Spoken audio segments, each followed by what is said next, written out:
Hello, and welcome to the Decking Awesome podcast, where we talk about how to create your own board game, our journey through the board game industry, and we chat about board game culture in Ireland. My name is Brian, your interim host, and I'm joined by the awesome Ciara and Owen. Hello. Hey. So today we're talking about rulebooks and creating your first rulebook. We're going to discuss the different stages of rulebook development, the reasons for a good layout, design, and common sections you may have. So I suppose, obvious question, obvious answer, what's a rulebook? So a rulebook is pretty much just an explanation of how to play your board game. It's trying to be concise, clear, and it should be a very easy thing for your players to read and understand how to play your game. It should be descriptive, kind of explain different use cases, and it should also be like a reference guide for people looking up specific rules. Okay, so what's the best place to start with a rulebook? Where do you write a big comprehensive thing? Do you start with a couple of bullet points? Do you keep it all in your head? Where do you go from the word go? Yeah, it's a tough one because when it comes to prototyping your board game, you're probably going to start off with the rules inside your own head, and you might be just putting down some of the basic like setup rules and the core rules into this kind of document, and it'll kind of grow. But during prototype and development, it's not really your main concern, the rulebook, because it changes so often. You're kind of worried more about the actual gameplay. You're just trying to keep it up to date and keep it rolling. And it can be quite hard to start off. It's a good idea, as we said, and even prototyping, to get down some rules early. Like it gives the whole gameplay a bit of structure, and if you're too fluid with the rules, people won't be able to find a grounding in what they're playtesting and what they're trying out. So it's good to have some of the core rules down so people have a basic idea of how a round goes, even if that's just like bullet point 1, roll dice, bullet point 2, do things based on dice. It doesn't have to be a masterpiece at the start, so it's better off to just have some sort of prototype structure. Yeah, because usually when the rulebook starts off, you're the only one that's going to be reading it as a developer. You're not really going to be showing it to people. They'll, generally speaking, ask you as you're playing along with them what the rules are, so it's not a big deal. But having it in your head, the rules being clear and concise, and kind of having objectives and stuff like that, makes game development a little bit easier, and it lets you come up with rules on the fly easier if you have some sort of reference material. Yeah, I know. When I'm doing early stage prototypes, I'll tend to just have like a bullet point list of the main skeleton of the game. This is how it's played, this is what way it works. But I'll have 2 or 3 blank sheets with me, because invariably someone will ask a question you haven't thought of, and you can jot them down, make up the rules as you're going through each of the tests. So I suppose as you're testing, you're going to have rules change, you're going to develop new rules, you're going to scrap old rules. How do you structure the rulebook or develop it so that it's a kind of easy to read stream of information rather than just a clump of notes? Well, at this point then, during your board game development, you should have a good idea of all the scenarios and the use cases that a player might go through when they're playing. And this is a good time to kind of take all that information, and which is probably a lot because there's so many different edge cases to every board game, is try and group them all together to try and make them more concise, to try and find good areas of similarities, and making it in a more readable way. And this is also a good time to kind of think about relevant areas for the rules, because like say take Dice Summoners for example, we had curse cards, and we realized kind of early on that the curses, they're very fun to do, but they had very specific rules, so they only happened in certain scenarios and certain things. So we decided we're just going to put all that information onto the card. If the curse occurred to you, you wouldn't have to look up the rules to do it. All the information you needed was on the card. So putting the rules in the right spot is always a good step in making your game clear and concise, because the players, they're not going to search far and wide for rules. If you can just put that rule right where it should be, then they won't have to go searching far. And while you're doing so much playtesting, I think to develop your rules, that's when you want to also try and get people playing without your involvement. So at this point, when you feel like they can read it comfortably and they do understand based on what you have down, at some point you're going to have to go take the leap and get them to try it without your involvement. So at that point, you want to be sure that all the information that somebody needs to play the game is either on the player pieces or in the book. And when you kind of feel vaguely comfortable that that's happened, you just dive in and get some people to play it without actually any involvement at all. Even if it doesn't work out the first time or you only get halfway through, it's good to know where the gaps are. Yeah, because just blind playtesting at this point is very important. There's no effort in kind of showing off the rules. It's more of like a stream of text, a bit of a rule slug, but it should like be formatted in a nice way. And it's a great way of seeing, just like asking your players, is this clear? I know it might not look the best, it might not be displayed in the best way, but after reading the rules, do you have a good understanding of the game? And is there any edge cases that you might have played that just this doesn't make any sense? Or how confident are you that you could play this game multiple times without reading the rules afterwards? I always find this one of the kind of scariest bits. It's like sending your kid off to school for the first time or watching them psycho without stabilizers.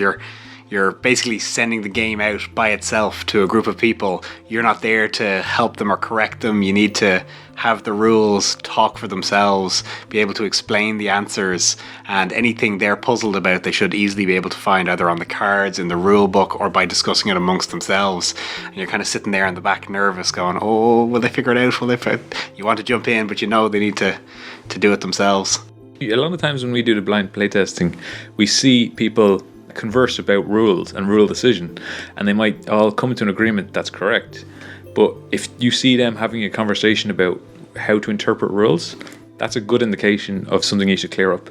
And so all this kind of stuff helps you just iterate over that rule book more and more and more and get it to a good spot, which kind of generally means trying not to put too much text into it, because the larger it grows, the harder it is to read. So it's a struggle between being concise and also being incredibly helpful and clear. Yeah, and I think another part of the testing is try and cover as many age ranges as you think the game might appeal to, and diverse sets of people.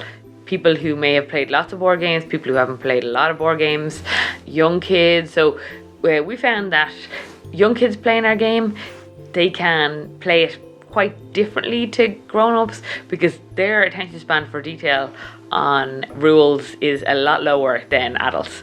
So sometimes you just have to let it go. Like if kids are going to interpret it slightly different, try and make sure that the core elements of the game are clear so that the bits they do read give them enough to play a game, even if it's not exactly perfectly the game that you want to play. That's if your game appeals to kids.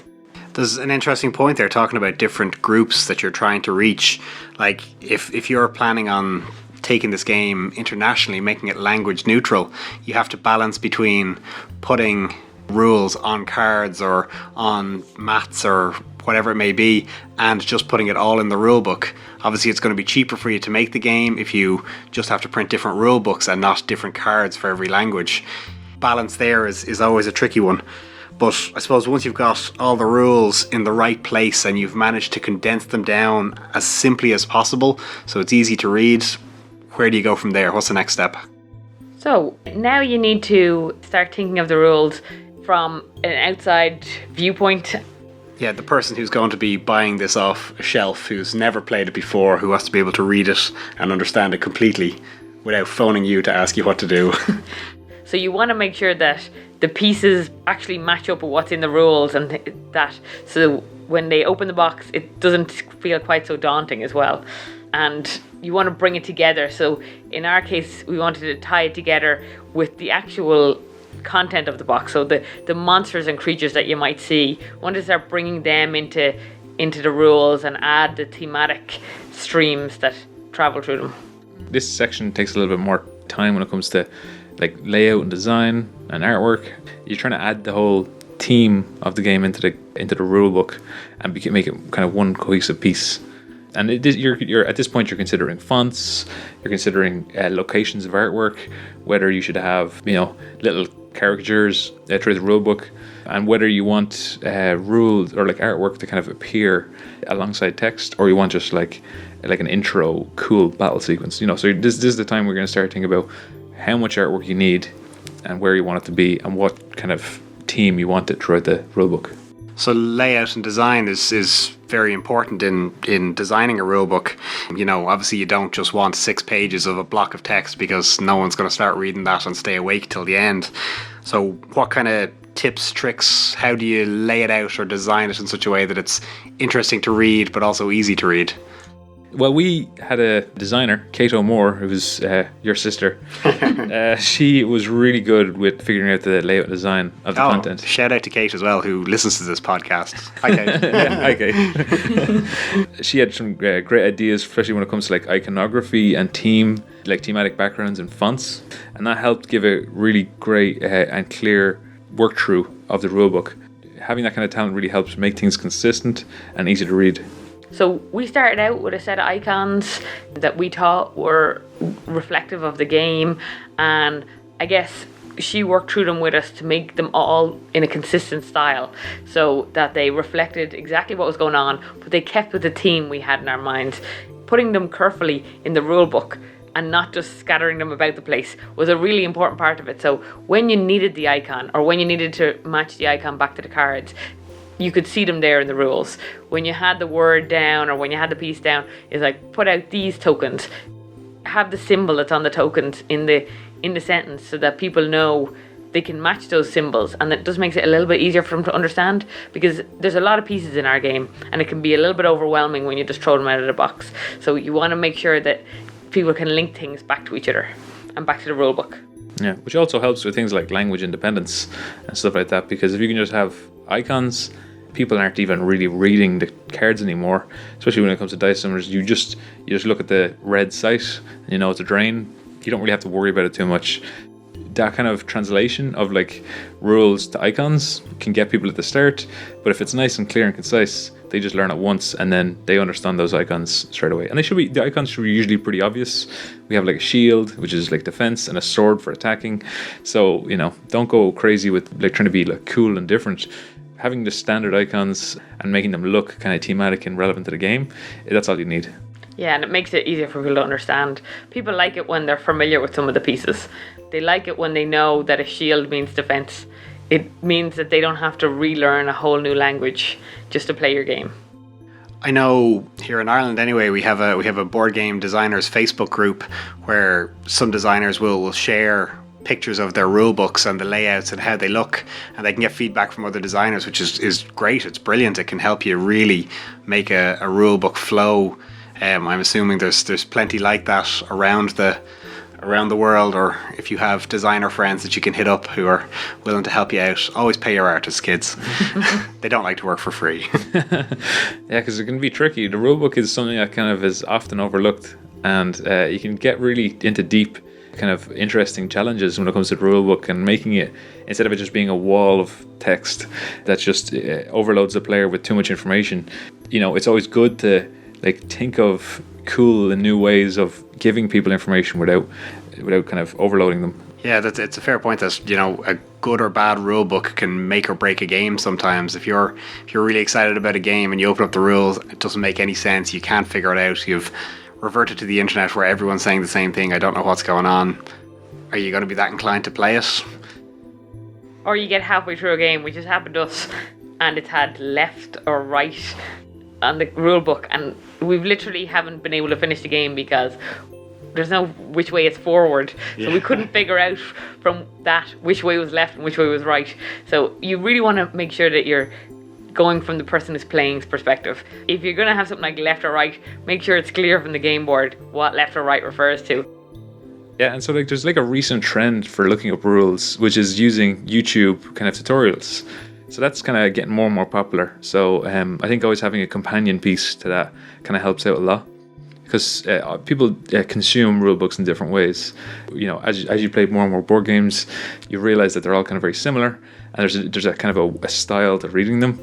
But you, generally speaking, you pick one person, they read the rules, and then they explain it to everybody else. Whereas the new phenomenon of YouTube videos that kind of show off the rules can be viewed by everybody before they play. And hopefully it's like only 10 minutes long, 15 minutes long, gets them in, and then the rule book can be used as a resource for specific rules and specific use cases. I think that's very cool. That's a really nice new feature that you see cropping up a lot now. There's someone always explaining the rules on video, and it can make it easy to see it related from the rule book to the board. I mean, if you're feeling up to it, make one for your own rule book, but hopefully your game's popular enough that someone makes it for you. Yeah, because I've had that scenario happen before, especially with big party games and stuff like that, where there's like 9 people or 10 people. it can be tricky for one person to know all the rules and everybody else not to. So it's always handy just to have like everyone spend 10 minutes just before the game starts, just to kind of get a refresher over it. And maybe one person still ends up reading the rules for the specific scenarios and is the kind of like rule person. But yeah, having everyone on the same page helps a lot. Yeah, so I suppose there are lots of different rule books out there, lots of different formats. I mean, a good few of them will tend to have the same kind of structure to them, so you'll see kind of common features show up. So let's talk about a couple of them. So like first up, an introduction. You'll always have an introduction at the start of a rule book. What's important to put in here? So when it comes to the introduction, it's going to be the first thing that a player reads when they open up the rule book, and this is going to give them a lot of team and a lot of background behind it, and it's hopefully going to engage the player with the rest of the game. It should be written in a certain style that engages the player but doesn't actually have a whole lot of rules in it. Just even include broad sweeping genre for the game and what type of game it is, so people kind of start to have not only what the game is about, but why they're playing it or what sort of game they can expect for the next however many minutes. Yeah, so I suppose a good introduction is one that just hooks you into the game, gets you interested. It's essentially an elevator pitch in text that's going to give you a rough idea of what you're going to do, also get you hooked on the theme, and make you want to keep reading a block of text. Yeah. So after the introduction is usually the aim. That's where you want to show the players how to win, and this is the goal of the whole thing. So after they've kind of been brought into the world through the introduction of your game, you want to show them kind of how to win. So usually it's about whether you're like a cooperative game, whether it's a fight to the death, whether people are going to be like creating alliances, and this is where people are kind of going to be focusing their attention on when they read the rest of the rules. They're going to try and figure out how their tactics can be applied to the game rules and the game itself. Another one of the practical things you need in a rulebook is the component section. So this is mostly so people can be sure that they have the right components, especially if you've had the game around for a while and you just want to, or you're borrowing it from a board game library or something like that. It's a good idea to keep this in, even though it might not add a lot of value the first few times you're playing it to the game. It's good to have so people can make sure that when they open it up in 10 years time that they have all the pieces that they need. I find a good one to tie in with the components as well is the setup of the game. So me personally, I love when you open a rule book and it's just got a picture of the whole game laid out, and it's got pointers as to what should be here, like make sure each player gets 2 of these, set up the piles over here, put the tokens out here. I just find like a setup in conjunction with the components lets you kind of get a clear picture of what the game should look like when you've splayed it all out on the table. Because it can be kind of tricky when it comes to some setup of certain games. It's not usually just a game board with a whole load of components. It can be certain strange ways of setting things up. Different decks even might come out at different times.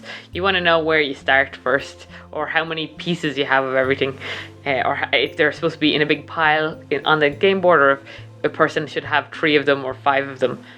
And like usually the setup's going to be read aloud by one person, so the components and stuff like that should kind of match together with the decks and stuff. So if you say, shuffle the resources deck, there should be like no one needs to have the rulebook in front of them to kind of know what the resources deck is. Maybe it's kind of obvious, and that allows everybody to kind of join in and set up the game together. Okay, so you've got your intro and your setup. The game's good to go. Now I suppose you jump into the meat of it, the rules, the gameplay. How do you kind of structure this? Yeah, this is the biggest section of the gameplay, because this is the kind of the section that probably has spent most of your time in the prototyping and all the way through the development of the game. And the gameplay is going to be quite in depth, but it's going to be play tested quite a lot. So it's quite meaty. For dice summoners, we used turn sequences because that made a lot of sense for dice summoners. What are you doing at your start of your go? Like you're going to be gaining dice, and then you're going to be using those dice afterwards. So I think the flow of the rules and the flow of the gameplay, it's going to be dependent on your different games that you have out there. So like turn sequences is very handy. There could be like round sequences. Maybe each person doesn't have a turn. Maybe it's done in kind of everyone has the same turn. So those kind of things should be kind of clear and obvious when you start showing off the gameplay. Yeah, like if your game is sequential and each turn has certain parts, like it's important that your rulebook stays in those parts. If there's a sequence to it, make sure that you don't chop and change back and forth. Try and put everything pertinent to that sequence in the section that it's relevant to. For things with rounds, that's easy enough. For games where a lot of people can do a lot of different things at the same time, it can be harder to find a logical sequence. So try and think of it from the player's point of view in that instance. Maybe your gameplay has to just go through all of the different options available to each person, and maybe each section focuses on an action available to them. In Dice Summoners, we had the sequence of play for each turn, and then within that sequence, we also had the different options available to a person. So it actually made it quite easy to segment it out, so that each section wasn't too long, and it covered everything that the player needed to know for that section. Yeah, because you can get into some problems, especially because you've been developing your game, your rulebook the whole time. So you might not see certain issues that will come up. A pretty common one is jargon words, which is stuff that you've mentioned but you haven't mentioned before, and you're not really explaining it now. That happens a lot quite in rulebook, where you might have the first thing you do in a turn sequence is like gain 6 mystery cubes based on your buildings they've built. And like the person hasn't even started reading a rulebook and it has no idea what a mystery cube is or what a building is. So you don't want to put too much jargon at the person straight away. Hopefully during the setup they might understand certain cards, certain things on the board, but don't expect they fully understand your game before jumping right in. So kind of ease them into it, make it a kind of a story, kind of show them why they're doing certain things, and kind of and say it in a kind of a normal conversational way, so that people understand easier. And that might be another good reason to have a component section. If you're going to have unusual names for your components, put it up front so that people can reference that page as they go on with their gameplay. So we actually had a reference sheet at the back for our icons, and that meant that if you got overwhelmed by the jargon, you at least had somewhere you could go to like demystify the jargon a little bit throughout the gameplay section. So the gameplay section can be linked in to other sections if you think that it's going to overwhelm the person with jargon the first time around. Yeah, we had that with icons quite a lot. Yeah, so you'd see as you're progressing through, the icons will come in and they'd say like, you gain a blue dice, and you'd have a little blue dice icon. And then hopefully as they read through the rules, they're starting to relate the cards they have in front of them with the icons in the rules. And suddenly all the stuff you've just set up in front of you starts to make more and more sense. Because usually people just do setup, they don't know what they're doing, they have a setup of a whole lot of things in front of them, they don't know what any of these symbols mean. But as you read through the rules, that should all start making sense. So everyone's now, they've got through how to play the game, they know where they're going, now they need to know how to win. So this all kind of comes in with the end game win conditions. What do you put in here? Do you throw a load of points at them? Do you give them a big story about it? What do you think is the best way to kind of structure it or phrase it? Or So I think as concise as possible on the end game. People reread this when they get to the end of the game, so it has to be as short as possible. People have already spent 30 minutes, an hour playing your game. Now they just want to know how to wrap it up. So at this point, like, bullet points or short sentences are really valuable. So actually, the less text, the better. If people can read this at the start of when they're reading through all of the rules, all they want to know is vaguely what they're aiming for. So on the first round, they might take a quick look at this section to just kind of get an idea of what their goal is, and then if there's endgame scoring, they just want to read through this. In Dice Summoners, it was very easy.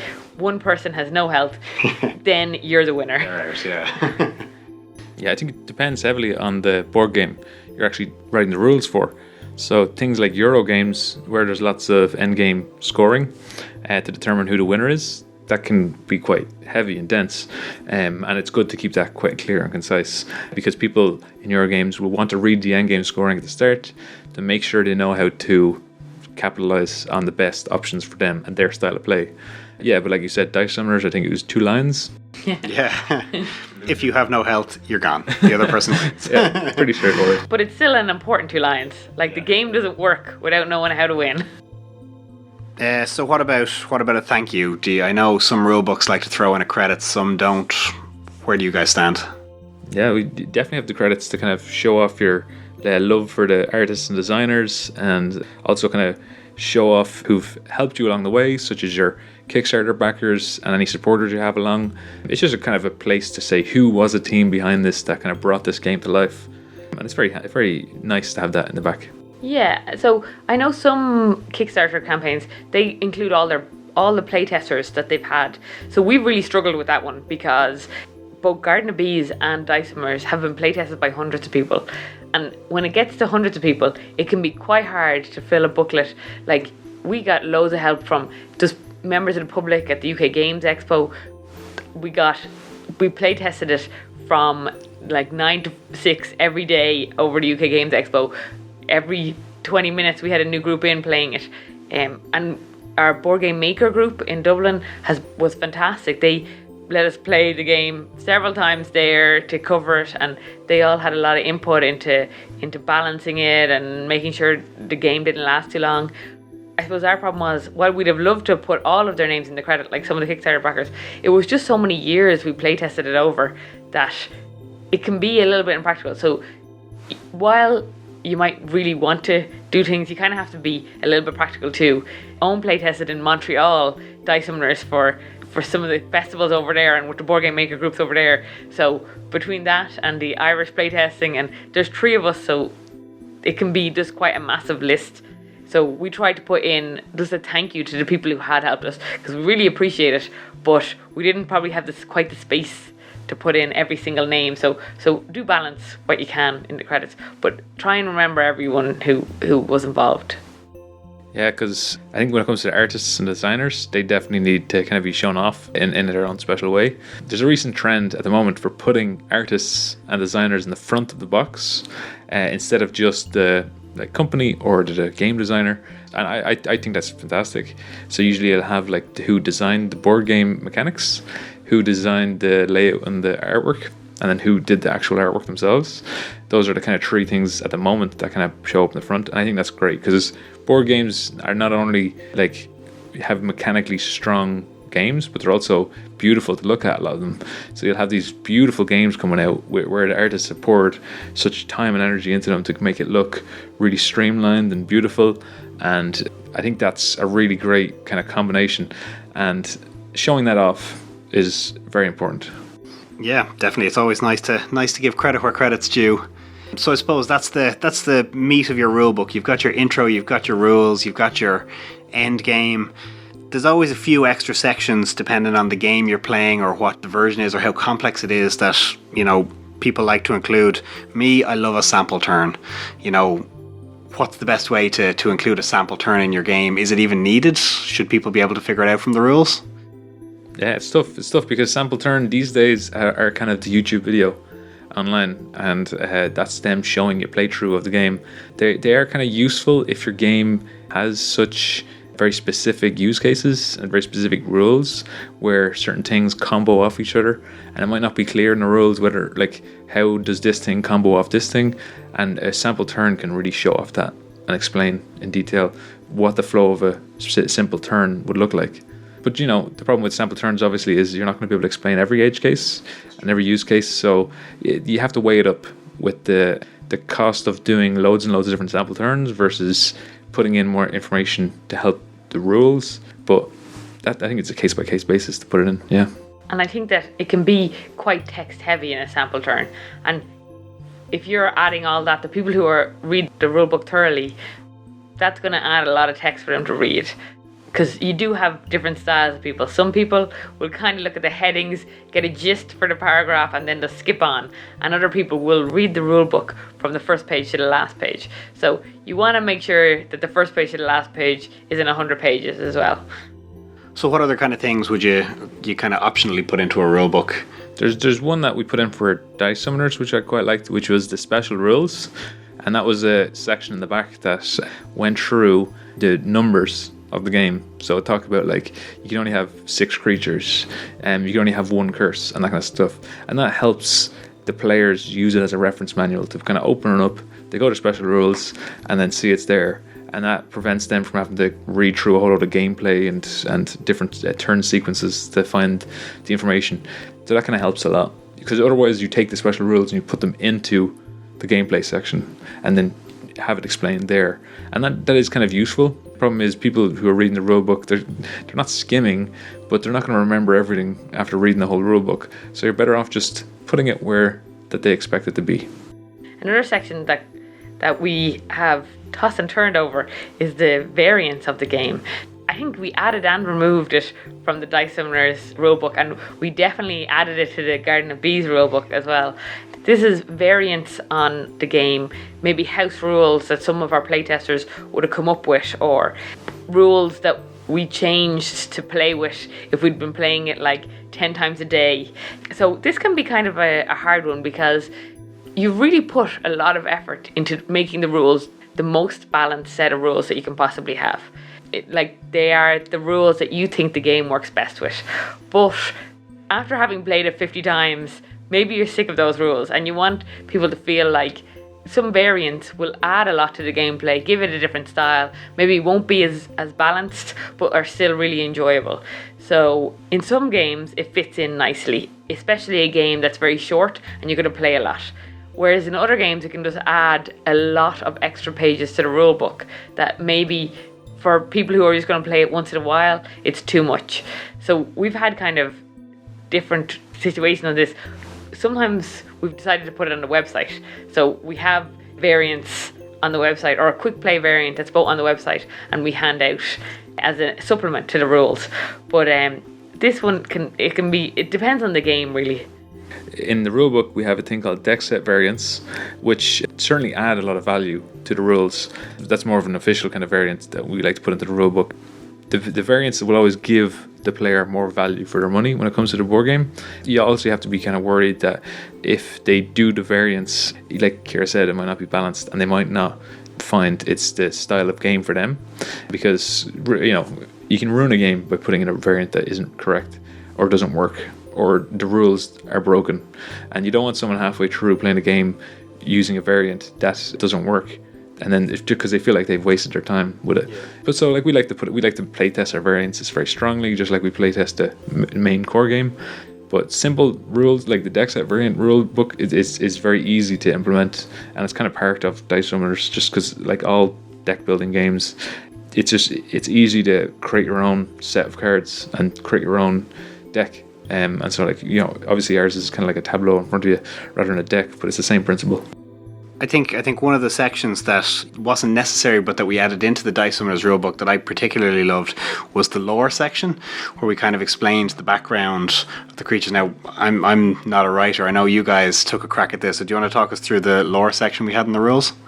We really loved the theme of Dice Summoners, and we wanted to bring people into it, and we felt that the introduction maybe was a good way for some people to get the theme of the game and to immerse people in the players. But other players wanted more information. They wanted to know why were there 5 different types of creatures? Why did we have voodoo and dinosaurs and all the different creatures come in together? So in order to kind of bring that together and make them understand where this game came from, because we had factions and we had different functions in the game, we wanted to bring them all together. And we had, in our own minds, we had our own ideas of how we had gotten to that point, but we wanted to put it down on paper. For people who were interested, it would really bring them in. And then for anyone who wasn't interested or just wanted to play the game because of the mechanics rather than the actual theme, we decided that we'd put the lore at the back. The introduction would be enough if you just wanted a kind of a taster of the theme, and this section would be an optional section where you could really get into why we have the game. Yeah, because in a lot of board games, the theme is something it's not just slapped on, but it's always something that's kind of like an afterthought sometimes, you feel, when you're playing a game. And we wanted to make sure that in Dice Summoners, people were aware that we didn't just slap on a theme. There was a lot of depth to it, and if you wanted to keep digging, you could definitely look up any of the creatures or spells or anything like that.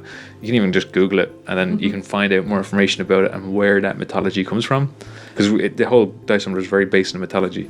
And so if you have stuff like that where you're getting a lot of feedback during playtests and stuff like that of people wanting to dig deeper, to want to learn more about the game, we found it was handy just to have a rule book and pop in a lore section. We worked on it, we kind of iterated over it and found something that kind of worked very well. That doesn't mean you can't have like a website or whatever where you can dig in deeper, or you can post on social media about different cards and their history. So yeah, the lore is a very cool section. It's totally optional, but it works. So any other final tips or tricks for putting together a rulebook? Yeah, so one of the tips that I've seen quite a lot in recent times is to add in like a funny character that kind of appears in parts during the rulebook. Depends on the type of game, obviously, but that kind of adds a lot to the team. And if your game is already a funny party game, that can make it really enjoyable to read, and it can make life easier for the person reading it. Obviously, you gotta weigh that with the pros and cons of, is your game more of a serious one? Is that kind of out of place? And also, if you're doing like a board game about Elvish and you have this elf who's speaking in a certain way during the rulebook, that can put people off as well, or you might not be able to understand the elf. And so, you gotta make sure that you playtest that and prototype that and make sure that it's making the whole situation better rather than worse. Yeah, because they can be kind of annoying, those extra characters sometimes. But if it's one of the selling points of the game is a main character that you're interested in, having the main character talk through the rules can help the game as well. It's a nice touch, yeah. Like if you're a dungeon delving game, it might be fun just to have a guy going, "Welcome, dungeon delver, like I'm a wizard and I'm going to bring you through and show you the rules." Like it's cool, but you have to add in a twang, you have to add in the different style of writing and how they talk, and that could just put people off, and people are just like, "This is weird." A few other tips and tricks we had.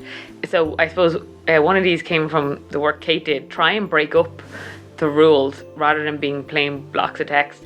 Put boxes around things to highlight them and that. And you might think, oh, well, all the box does, the box is only for like warnings or things like that. But anything where you can put in things that break up big chunks of text. Make sure your paragraphs are shorter, or as short as they can be. Don't have one whole column that's one single paragraph, because people will look at that and go, I cannot read that. Things like bullet points and symbols all break up single chunks of text. If you can display it visually rather than with words, do that. It'll help. It'll help it make it easier for people to read it, and it will help people to not feel overwhelmed when they open the rulebook. Which could end up meaning you're going over this rulebook multiple times with very small changes. And it's hard to visualize a first-time reader reading through your rulebook, but you have to get into that mindset, because if the first sentence they read in your rulebook is 3 lines long or 4 lines long, and it's this meaty kind of sentence, and it's the first thing they go into, that can put people off. So try and keep everything light until the deeper sections get in, and so you're just kind of you're slowly bringing them on an adventure, I think you also want to keep the language accessible. I know I'm guilty of putting in unnecessarily big words and overly flamboyant language, and God, the amount of time we spent writing and rewriting paragraphs over and over again, but I think ultimately it was worth it. We came out with a very good, clear rule book that was easy enough to read, easy enough to flow through. Right, well, I think that about wraps it up for writing a rulebook. If you want to share memories, thoughts, comments, or even have a chat, simply stick a comment down below. We've been Decking Awesome Games. You can find us on pretty much all social media. Thanks for listening, and see you soon. Bye. Bye.